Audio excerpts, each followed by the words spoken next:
Hey, what's up, y'all? It's Dr. Paul, Liberty Hill Comics. Look what we have.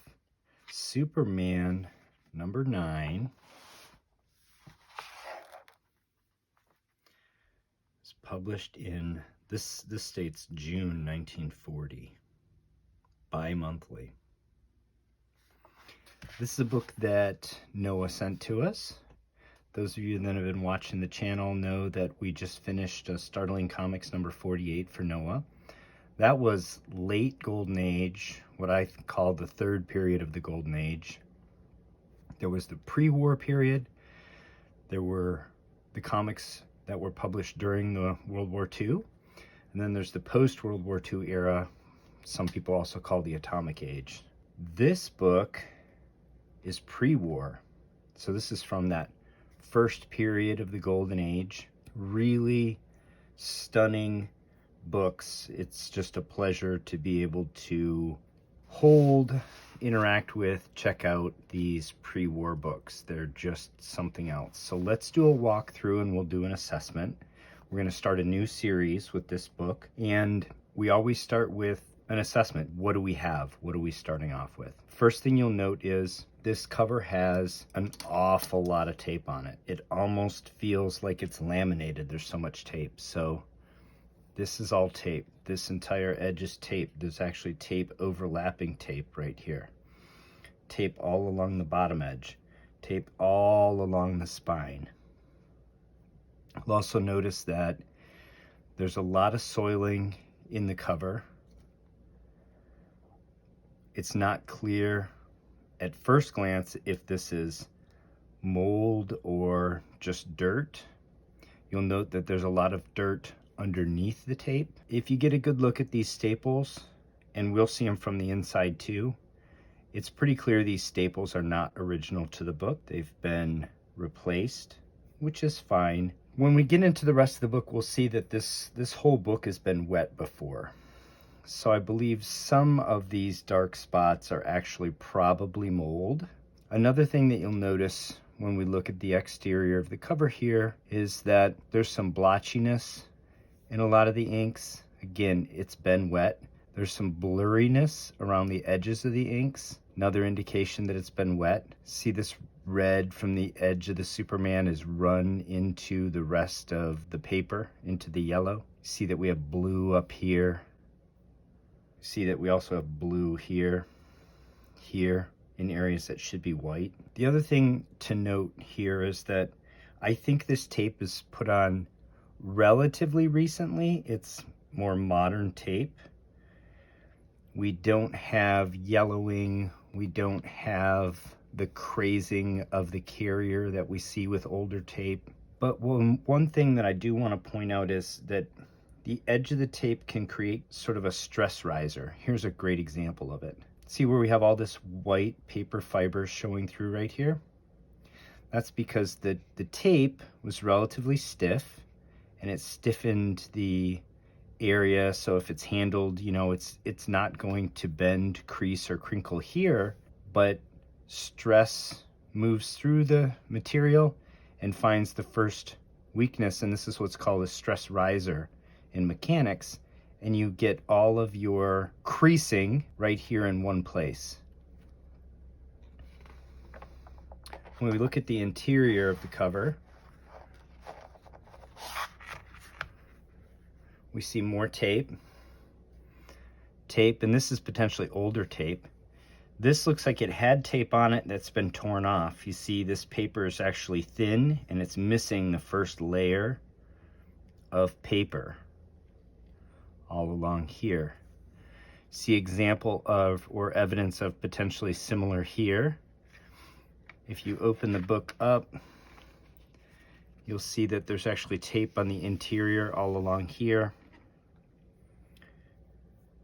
Tape all along the bottom, and also evidence of potentially some of the tape having been removed. This looks like older tape.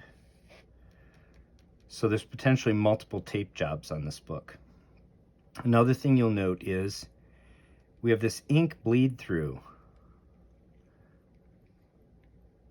All this red ink is from the cover bleeding through.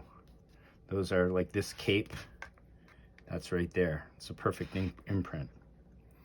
That's gonna be a theme for this book. We have, near the edges, we have really bad ink bleed through. Note also that we have a fair amount of yellowing. If you look at my paintbrush, it's white. The paper in comparison is very yellow. Moving on to the interior,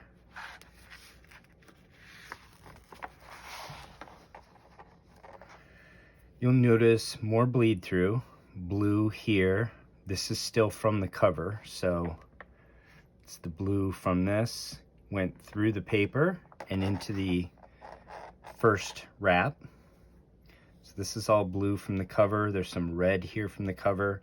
There's color bleed all the way through from the cover onto this first wrap.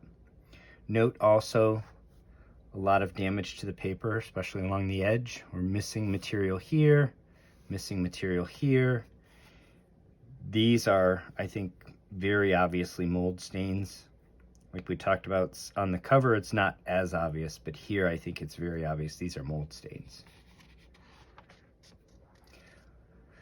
But despite that, look at this book. Look at the beautiful illustration style of the pre-war superhero books. Jerry Siegel and Joe Shuster are credited here. I think by this point in time they were using, at least some of the stories were ghost drawn. I don't know if there were also ghost written. Note, mold, but still retaining really beautiful color. And again, you know, this book has sort of solid bones. When I'm getting in here and looking at the interior wraps, they're in good shape. The paper is supple. It isn't brittle. So we have potential here to improve this book. It has good bones. Not sure what's going on right here. Looks like that might be an accretion. Yeah, there's something on the surface of the book there. So something we need to clean off probably. More mold. More damage along the edge of the page, but a little bit less on this second wrap. Now these books, the pre-war books, have even more material than the post-war comic books. This book is 16 total inner wraps plus the cover. So 16 times 4, because you have 4 printed pages on each wrap. This is 64 total pages of comic plus the cover. There's a lot going on here. There's many stories, even though all of them are Superman. This series is running concurrent with Action Comics, and Action Comics is an anthology that has a Superman story. Superman has nothing but Superman stories. Well, it has a few one-page short stories, but all the feature-length stories are all Superman stories, and you have 64 pages worth of them. So there's a lot going on. I love the illustration style of these pre-war Golden Age books. These illustrators largely were trained in the era before photography was largely available to people. Like, photography had been invented, but it was expensive, and so ordinary people didn't have access to it. So there's a photorealism to the illustration that was lost over time as photography became more affordable and more accessible to people. But I love panels like this. This would be a great panel in a comic book today. It's just really great illustration. All right, so as we go through the book, we're noting more of the same, some mold, some paper loss along the edge. There are some small tears in the paper here. There is a tear that goes through almost the entirety of the book. We haven't come to it yet. Loss of paper in the corner, this upper right corner especially. But again, paper that's supple, it's complete.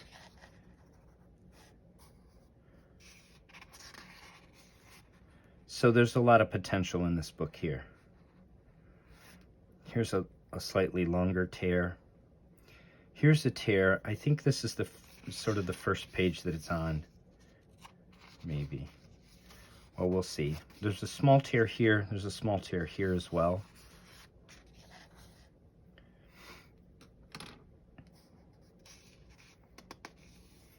good action sequences. This is a little stiff, but that's that could be almost in How to Draw Comics the Marvel Way. There's a great action, really conveying a lot of action in this image.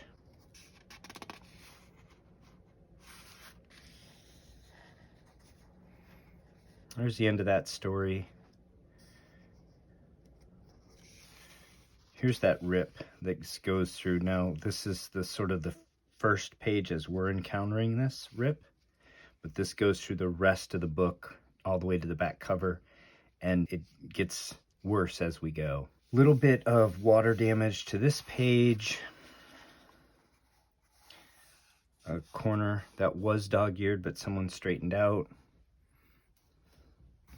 And as I mentioned, every page from here on has this rip right here. Here's another Superman story. Love these colors, and this is the equivalent of a splash page in pre-war comics. Really beautiful illustration. Spilling over out of the panel. Superman wrestling with a alligator, I suppose. He's probably headed down to Florida. For New Yorkers, that meant he was going to encounter an alligator. Tear in this page.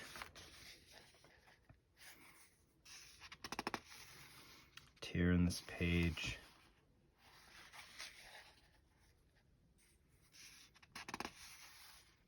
Tear. Superman's got to deal with quicksand. Not sure why that would be an issue since he can fly. Maybe this is before he could fly. Maybe all he could do was leap tall buildings in a single bound at this point. Wrestling that alligator. More mold. Tear. Oh, here, before we move on, something I'd like to point out. This is the first place you'll notice it. See right here we have paper that looks really white, and you wonder what's going on there. That's not actually paper. What's happened is the staple here rusted out a large part of these pages, and a previous person who's worked on this book, what they've done is they've sandwiched the paper between two pieces of tape. So there's a piece of tape that goes just like that, and if you look on the other side, there's a piece of tape that goes here. And when those two pieces of tape come together and there's no paper between them, they look white like this. The rest of the wraps from here to the centerfold wrap have all been taped both sides to create sort of a space that a staple could hold the paper together, because all the paper in that area has been lost. And you'll note here it is for the top staple, here it is for the bottom staple.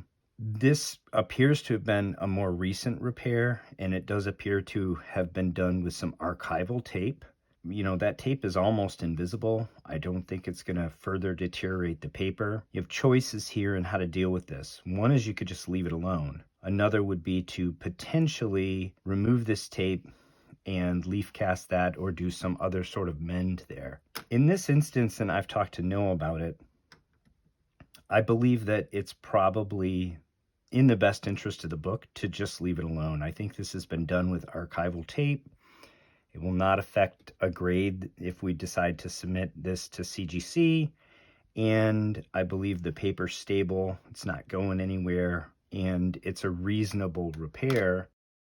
Not a museum quality archival type repair, but at least one that is not going to further deteriorate the book. And I think that's the most important thing when you're dealing with a real treasure like this. So,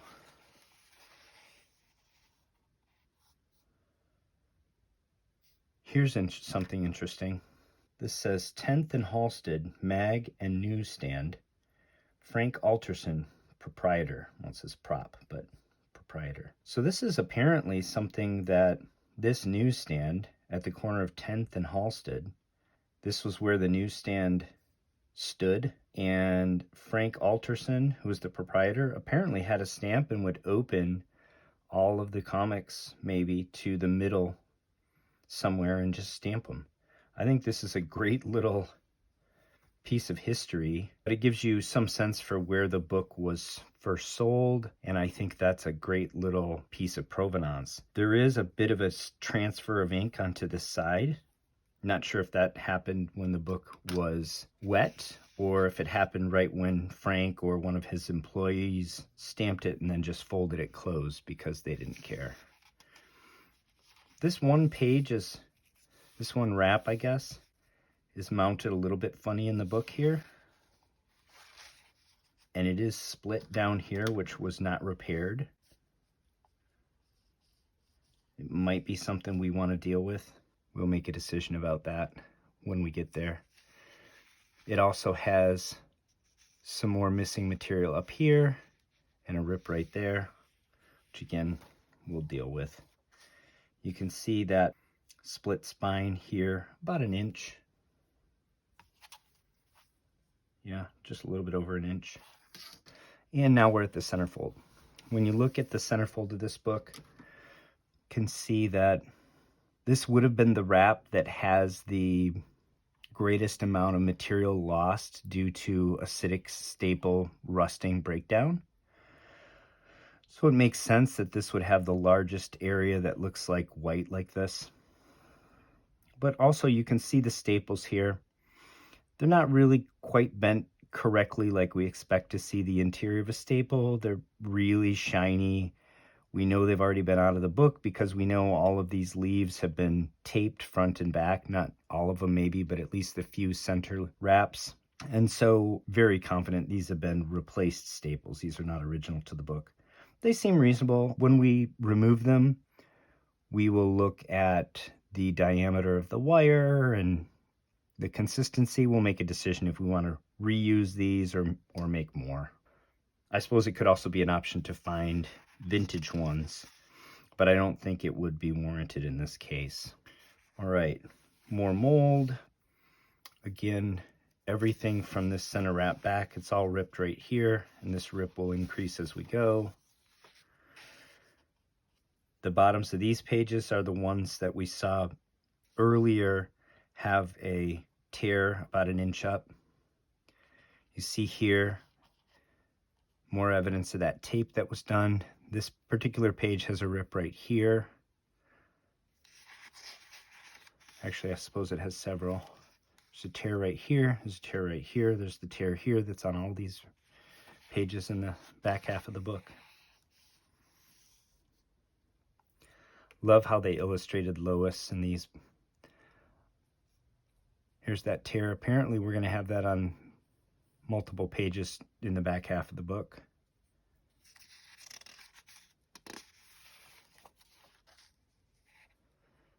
Here it looks like it was repaired with tape. Yep. Repaired with tape right here.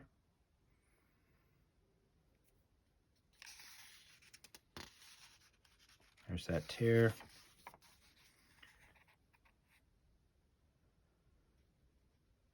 These are some funky looking fellas. Some kind of lead suits or something. I love the illustration style though. This is before Superman really became a mega bodybuilder. And in fact, this is largely before any human had become a mega bodybuilder. In the 40s, bodybuilding was a relatively new endeavor. And we didn't have the developed physiques that we would have 20 years later that the illustrators started modeling Superman after. Some dog-eared corners down here. Real correct.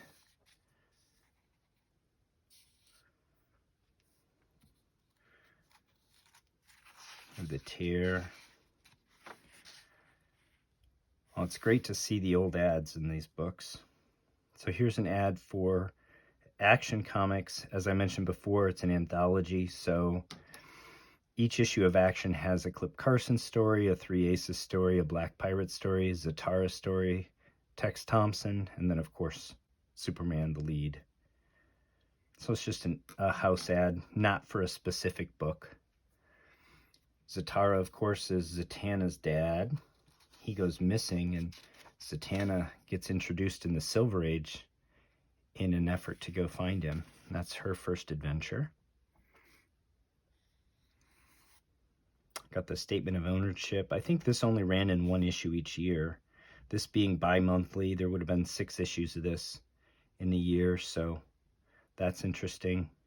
Here's an ad for Adventure 59. So Sandman's first appearances was about a year before that. It's a pretty early book, again, pre-war. On these pages, we see a little bit, some kind of stain or soiling or accretion here. This one is transferred there to there. So we'll pay a little special attention to that when we clean it. This is great. Check out these old barbells, these globe style barbells. People will pay a pretty penny for these.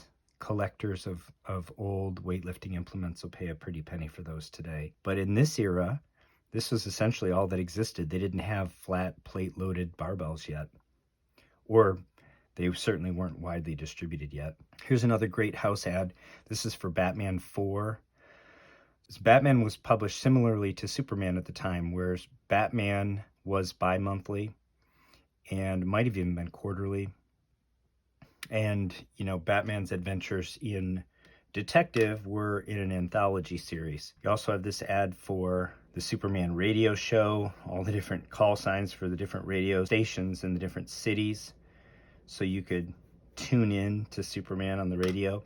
This is where the look up in the sky, it's a bird, it's a plane came from, actually from this radio show.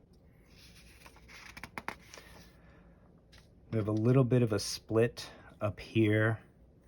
I suspect it'll probably be in this wrap and maybe in the rest of them toward the back of the book.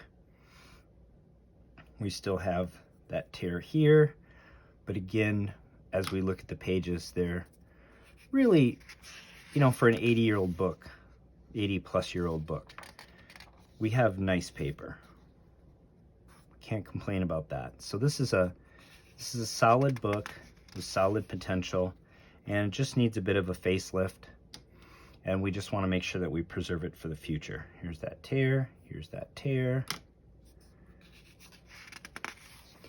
So every time you get a book in like this, you need to do a full walkthrough, like what I'm doing right now.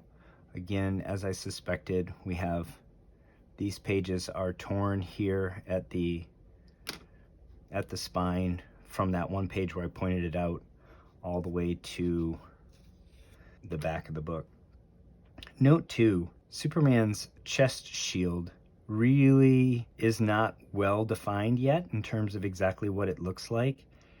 This is slightly different than that, and it certainly doesn't look like the one that we have in the modern era. I know this is a long walkthrough, but I hope you're enjoying it as much as I am. And frankly, it's just a necessary part of any of these conservation projects. You have to do a very careful walkthrough to make sure you know exactly what you need to do with each of these books. Here's another stain or accretion. Again, tear here at the spine, and that tear in the paper here.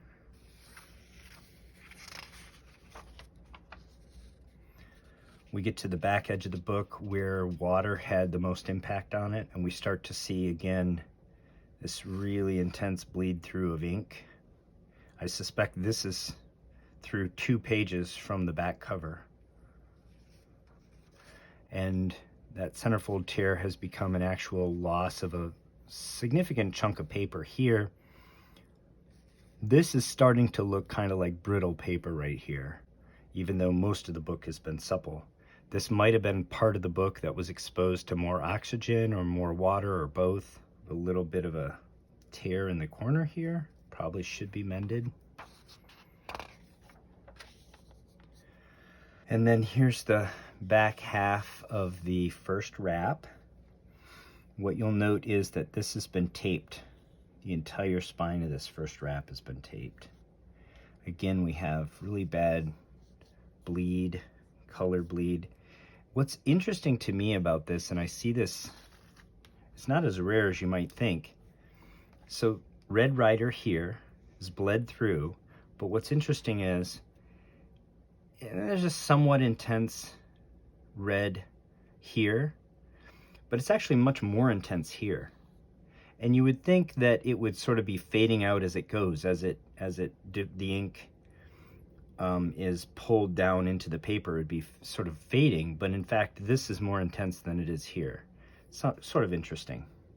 But all these red and blue, all this bleed through, it's all from here, right? So red, red, red line, red, and that's exactly where we see it.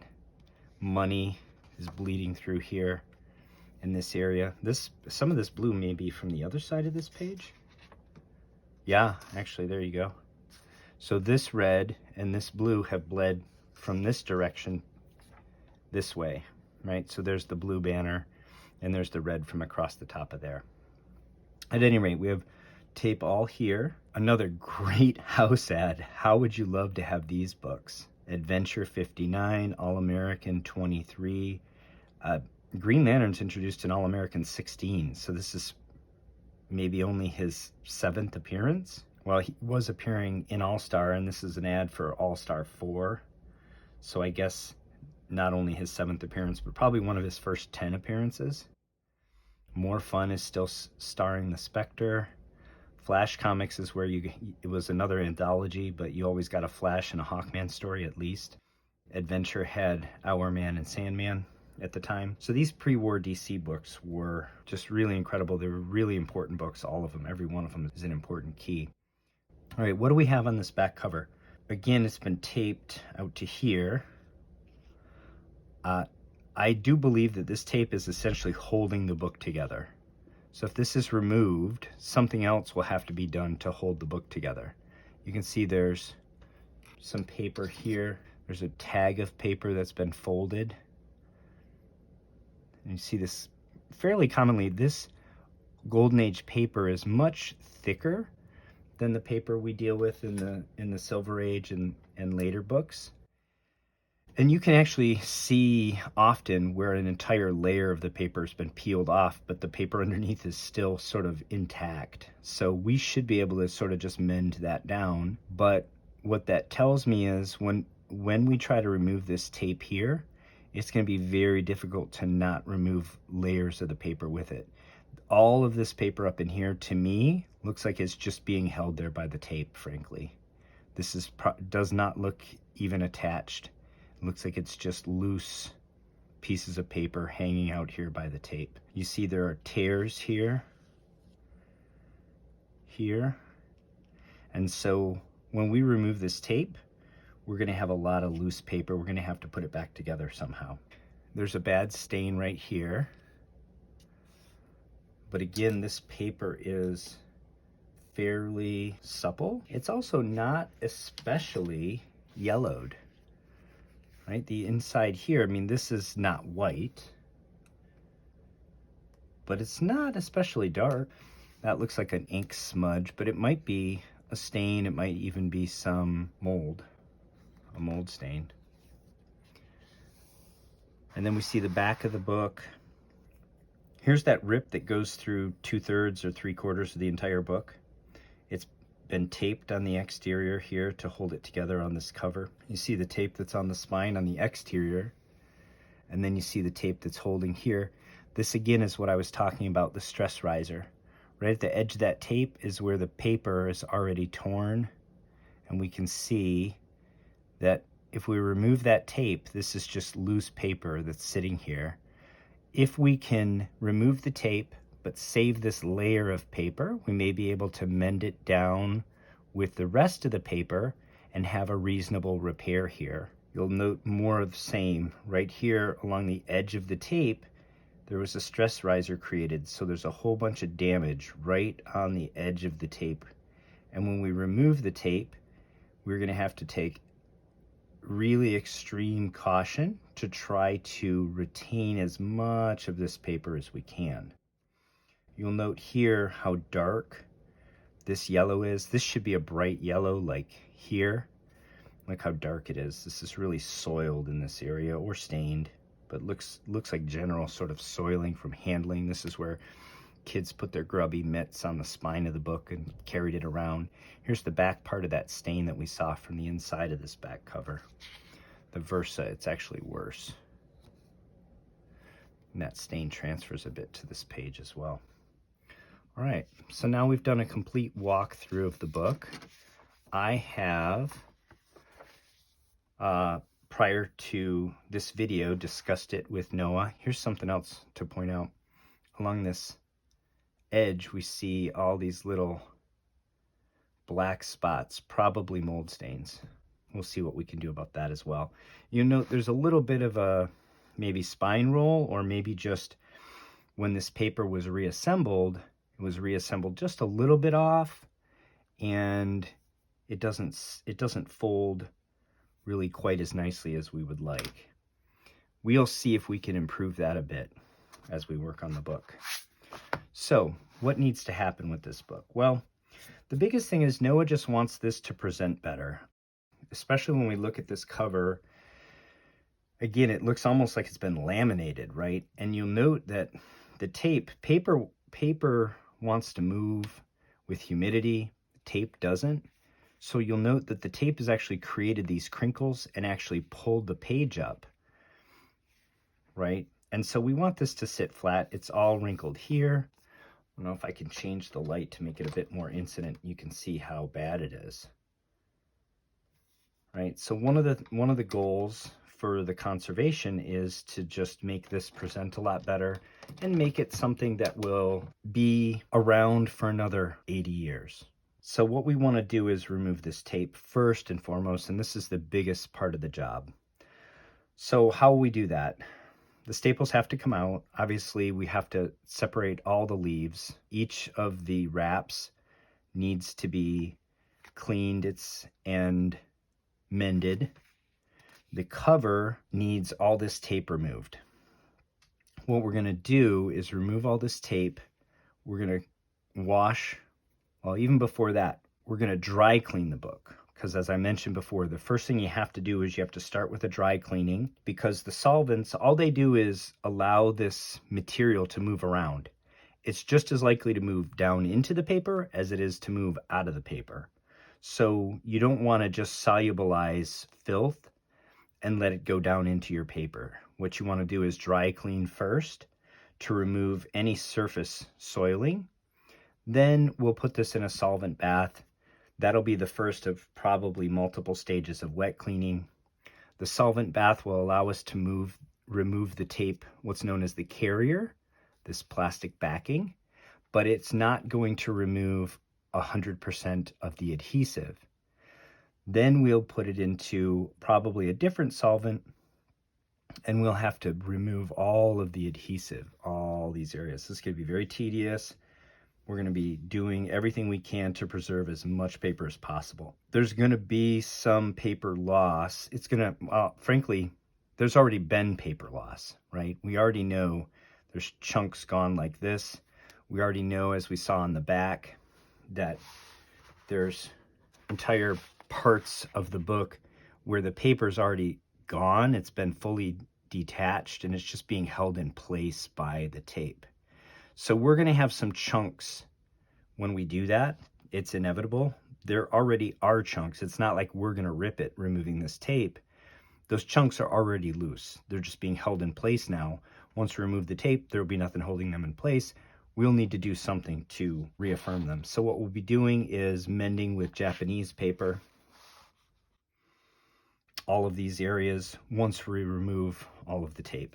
But before we get to that, we're going to have to deacidify, wash, and potentially do something to strengthen the paper. And then we may be able to do something about this bleed. Some photo bleaching may actually work reasonably well here. We'll see. We'll do that judiciously. Obviously, there's all the tape on the inside that also has to come off. Every one of the interior pages should be mold mitigated and probably deacidified. Some sort of at least a quick wet wash, I think, is indicated on all these pages. I have discussed this interior tape, these repairs, with Noah, and we've agreed to just leave them alone. So I think for the most part on these interior pages, it is going to be just a quick wet wash. Then we're going to mend. The couple of wraps right around the centerfold are torn here. 2/3 of the book is torn right here. And then when we get toward the very end of the book, we have the mending that has to happen here at the top. This spine tear that goes through the last 4 or 5 wraps in this area. We're going to also have considerable mending to do on the cover. These areas, all the areas where we remove tape, the presumption is that the tape is there for a reason. It's holding something together. So if we remove the tape, we're going to have something else to hold it together. So this is going to be a significant project. I think it's going to be a lot of fun. We're going to be practicing a lot of the techniques that you've already seen me demonstrate in some of my earlier videos. We'll get another look at them. We'll get different challenge. Every book, when it's 80 years old, presents a slightly different challenge. So we'll learn some things along the way, present them maybe a little bit better. Hopefully pick up some new friends along the way in terms of people joining the channel and watching this conservation project. This is going to be an exciting one. And again, I want to stress, even though this book doesn't present really that well right now, it's got very good bones. And if we clean this up, I mean, just the focal point here of Superman is really beautiful. And we want to preserve this for the next few generations. It's over 80 years old now. We want to put this book in a condition where it's going to be great for another 100 years. So I do hope you stick around for this series. I'm very much looking forward to it. If you enjoyed this video and want to see more content just like it, please give us a thumbs up. It helps other people find the channel. Subscribe and turn notifications on, and you'll see all of the new episodes that I'm going to be uploading for the conservation of this comic. Until next time, take care of one another.